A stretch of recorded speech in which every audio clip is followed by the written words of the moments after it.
By on the outskirts of Hollow Creek sat a house. More specifically, it was at the end of Black Hollow Road. On most maps, it wasn't labeled by name, only by number. And even that seemed like a cruel joke, because there was no street or road signs pointing to it. If you didn't know it was there, you would drive right by. Built in 1879, its paint was peeling, and its gingerbread trim was rotting away. But it was beautiful. Its gables reached toward the sky like desperate pleas, bare. And when Elise first saw it, it was dusk. A curtain of red leaves swirled through the air, as if welcoming her, or warning her. What did she know about warnings? She was good at ignoring them. It was an old Victorian, the kind realtors called full of character, to avoid saying possibly haunted. But she didn't care. She needed a fresh start. A place where nobody knew her story. A place where she could disappear. This place fit the bill perfectly. The house had stood empty for nearly 30 years. The previous owner, Margaret Vale, was said to have vanished one night, leaving her dinner still warm on the table, and a trail of blood down the front steps. The case went cold, and eventually the stories became folklore. Elise didn't care. She liked quiet, and this place had enough of it to drown out her past. She'd found it on an obscure part of the internet, a haven for people looking to buy property and forget their life. Somewhere to hide away your past and hope the walls were thick enough to block out your demons. Parch. She was packing up what little she had left when her phone rang. It was the realtor. "You won't regret this," he'd said.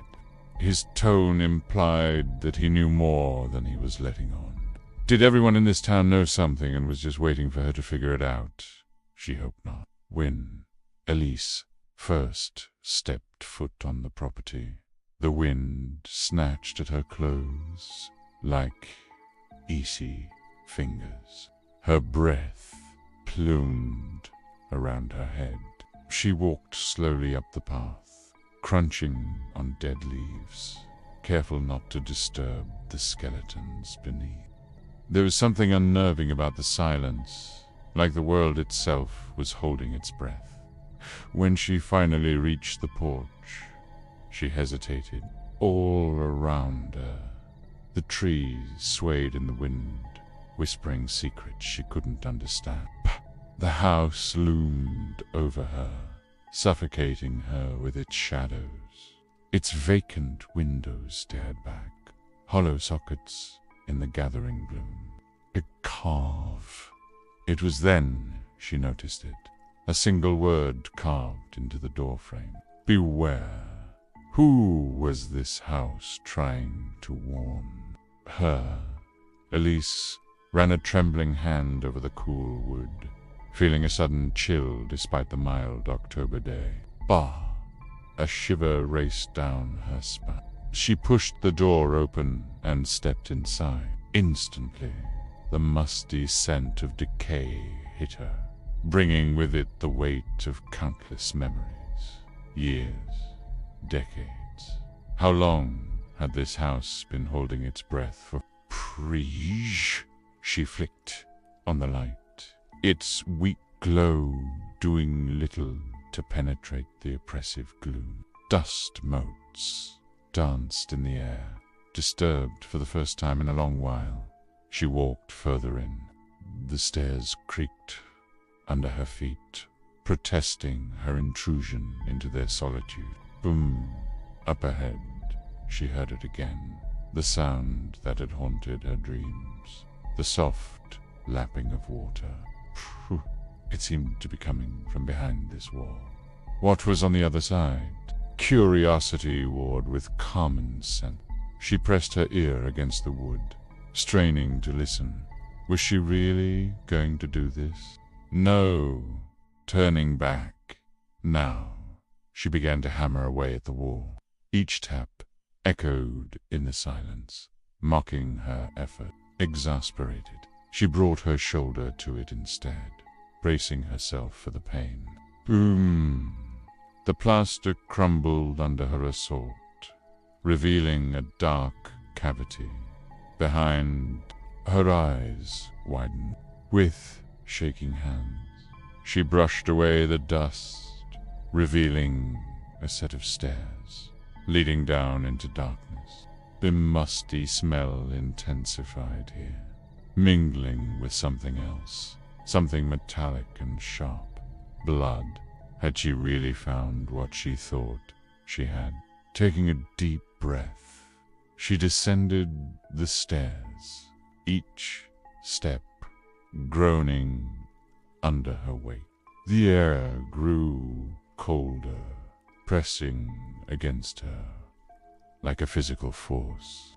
At the bottom, she found a door sealed shut with rusted nails. She could feel the scratching from the other side. In the flickering light, it looked like the gnarled hand of a skeleton, clawing, reaching what was in here. Something trapped, something desperate to get out.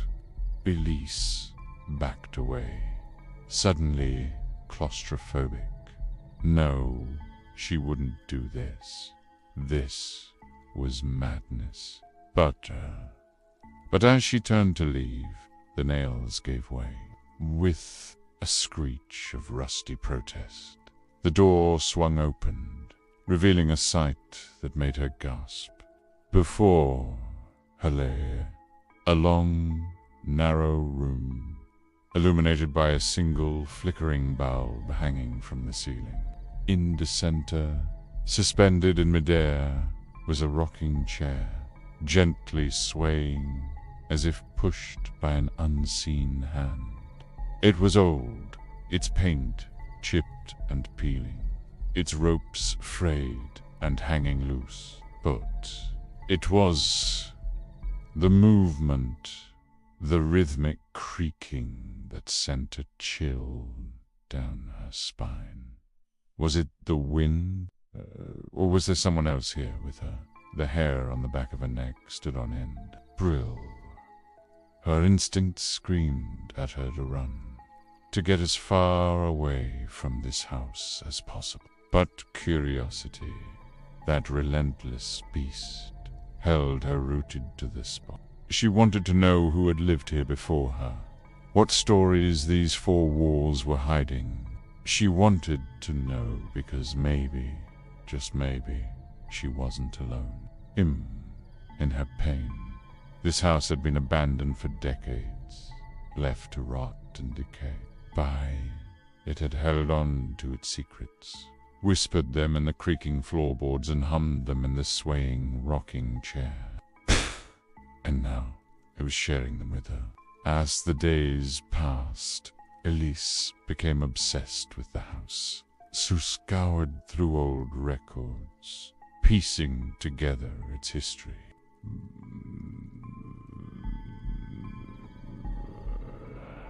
But the deeper she went, the more she found, not just about the house, but about herself, her own story echoing through the halls. She felt like a moth drawn to a flame, desperate to be consumed by the very thing that terrified her. Was she crazy?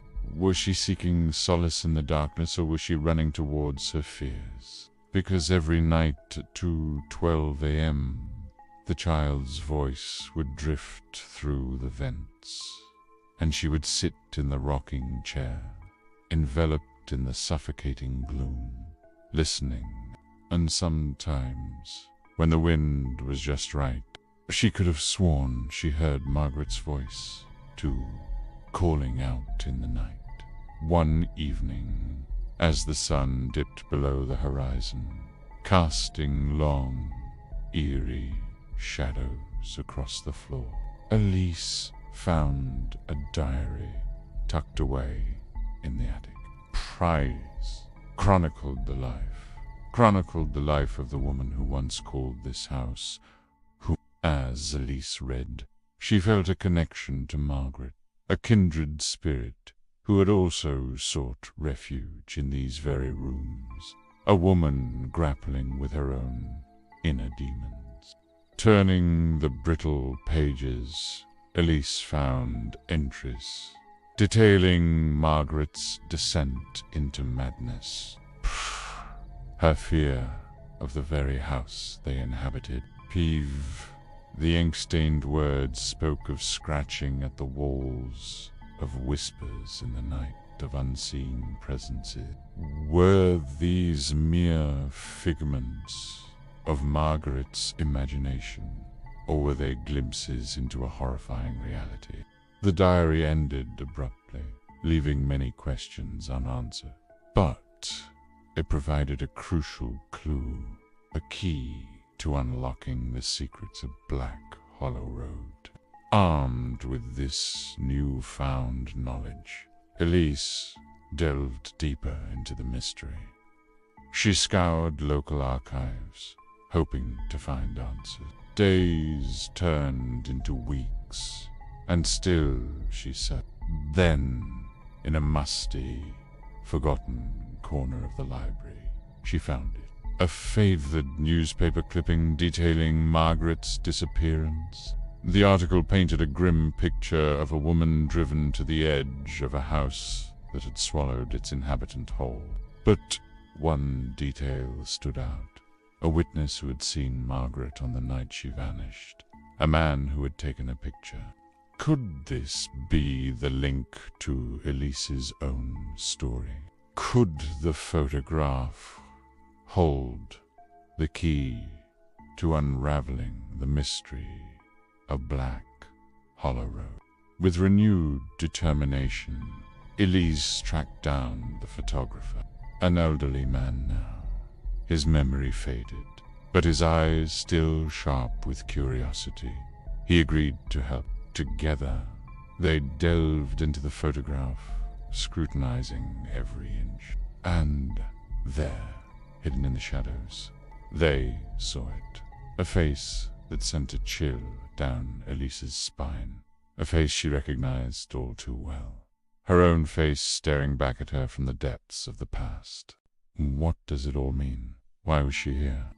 Why was she connected to this place? Was she destined to repeat Margaret's fate, or would she break the cycle? Now, trapped in a house that mirrored her own darkness, Elise faced her fears. Could she conquer the demons that haunted her, or would they consume her like the shadows cast by the ancient trees? The house on Black Hollow Road had secrets, and now Elise was caught in its web. Oh, only she could break free. Would she find the strength in time? Stay tuned next week for part 2. See you then. In the dead of night, Elise stirred in her sleep. Ascend, thin and reedy, cut through the silence. Had she imagined it? No. The sound came again, this time closer, and she could make out the words being sung. Ring around the roses, a pocket full of posies, ashes, ashes, purr. Her blood ran cold.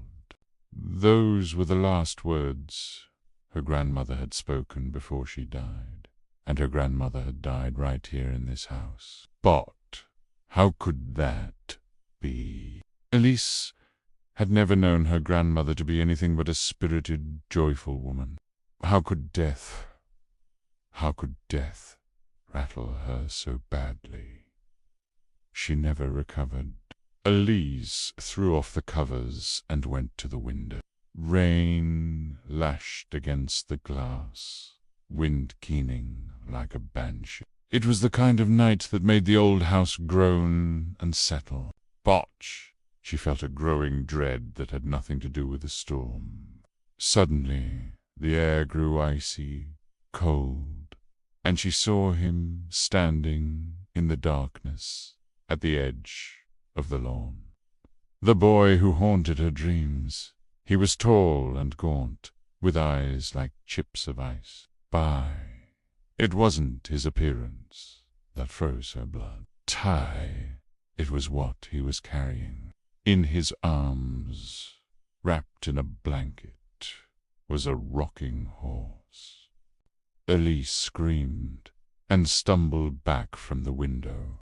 The boy vanished into the night, and when Elise looked out again, he was gone.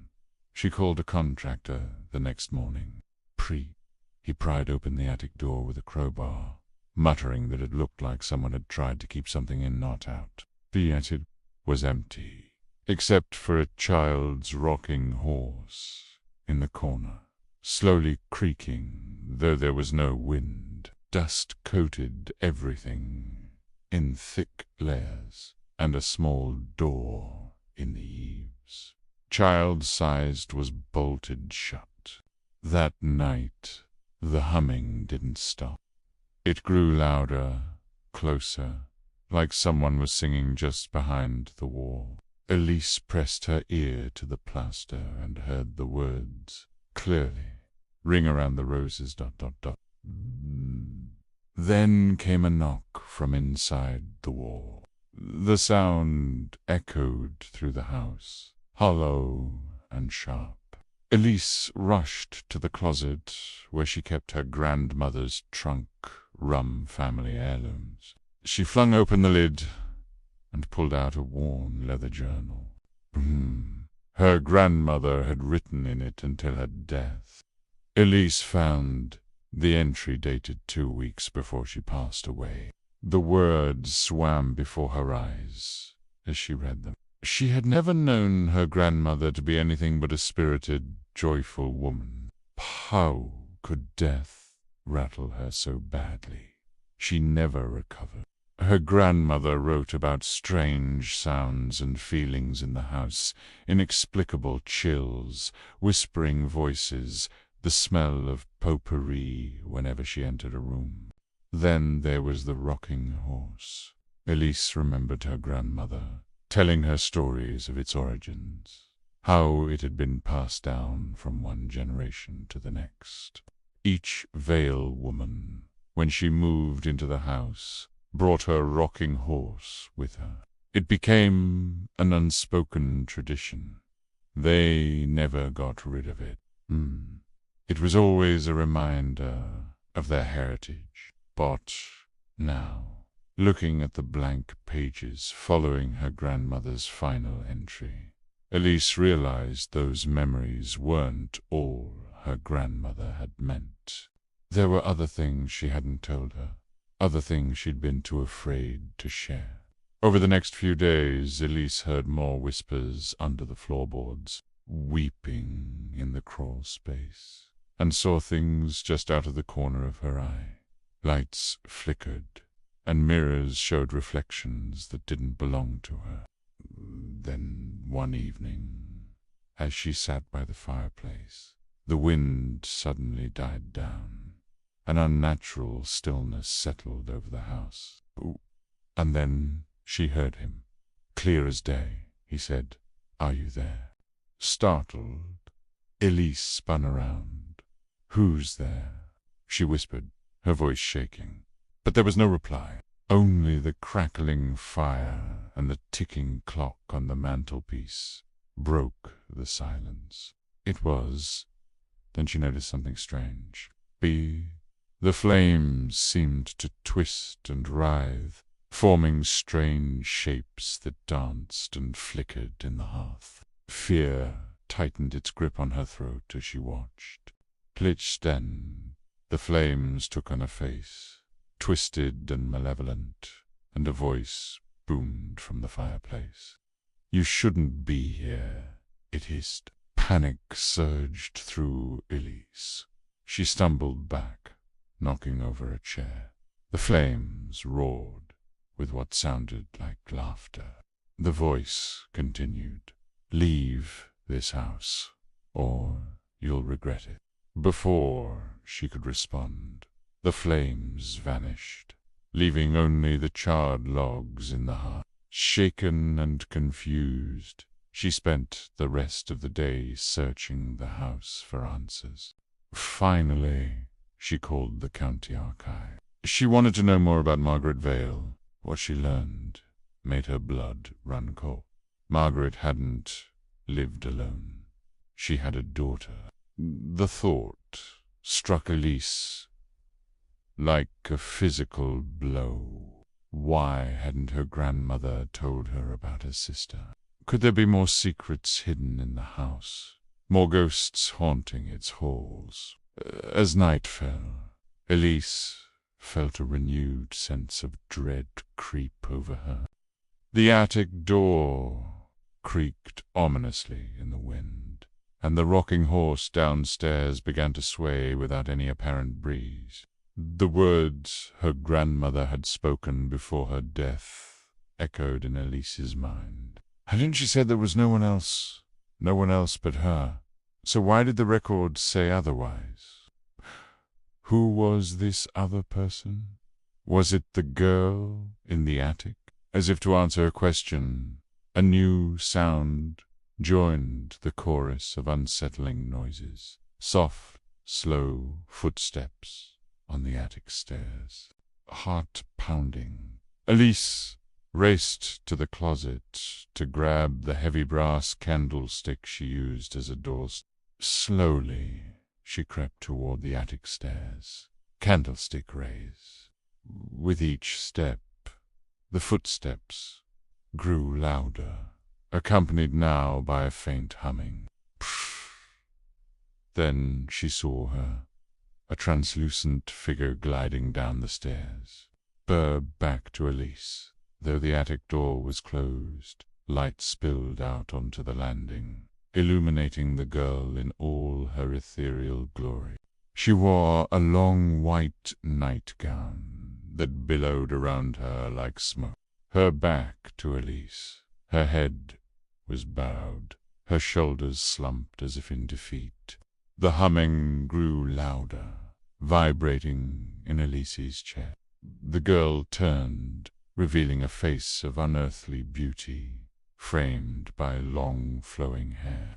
Her eyes glowed with an otherworldly light, and a sad smile touched her lips. She reached out a hand to Elise, beckoning her closer. Despite the fear gripping her heart, Elise couldn't help but feel a surge of empathy for the ghost. Whatever sadness clung to the girl, it was palpable, reaching out across the decades to touch Elise's soul. As the ghost descended the stairs, she sang, her voice like the tinkling of bells. Ring around the roses, a pocket full of posies, ashes. Then she vanished. The humming ceased abruptly, leaving an eerie silence in its wake. Trembling, Elise lowered the candlestick. Who was this ghost? Why did she hum the song her grandmother had sung? And what did it mean? The question swirled in Elise's mind, chasing away the remnants of fear. Curiosity now drove her, propelling her towards the attic door.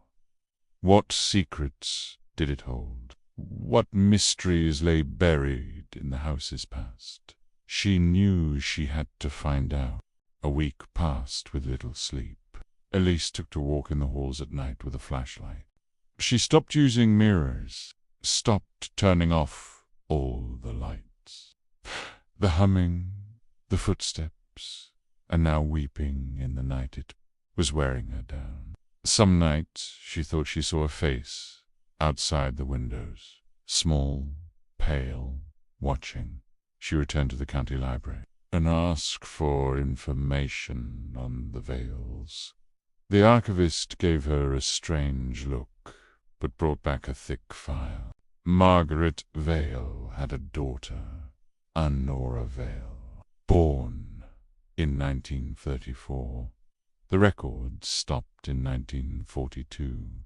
There was no death certificate, but Lise did find something as Margaret's psychiatric file. Committed briefly in 1944. Patient exhibits delusional behavior.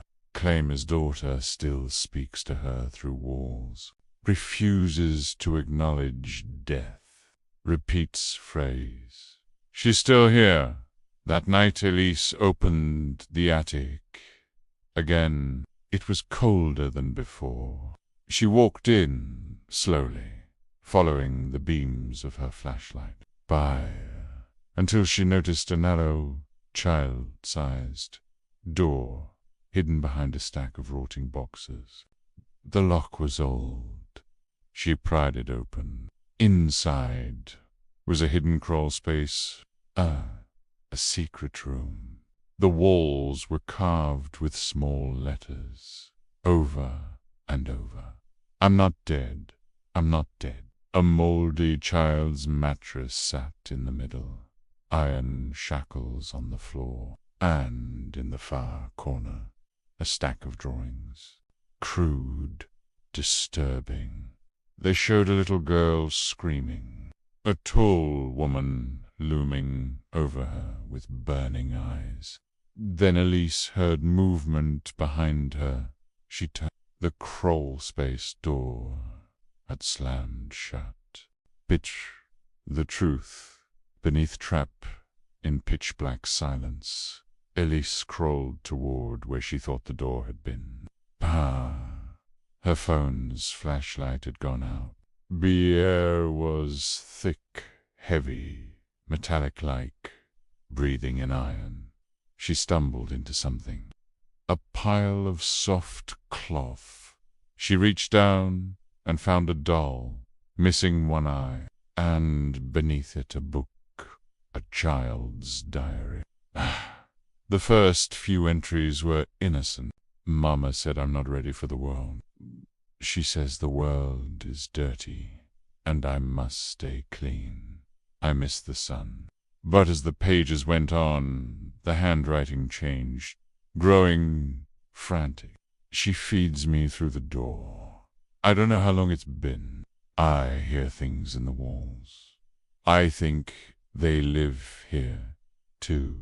Then the final entry, dated February 29th.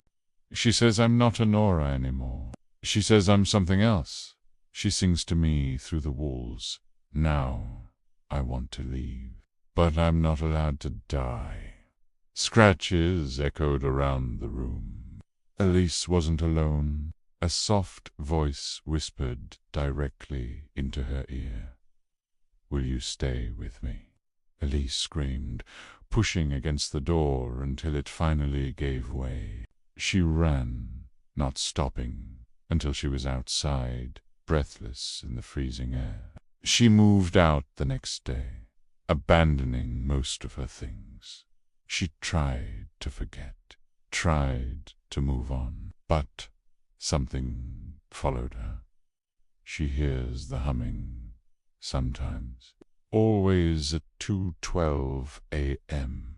Neighbors say the house still stands, still empty, but lights flicker in the attic. Windows slam shut without wind.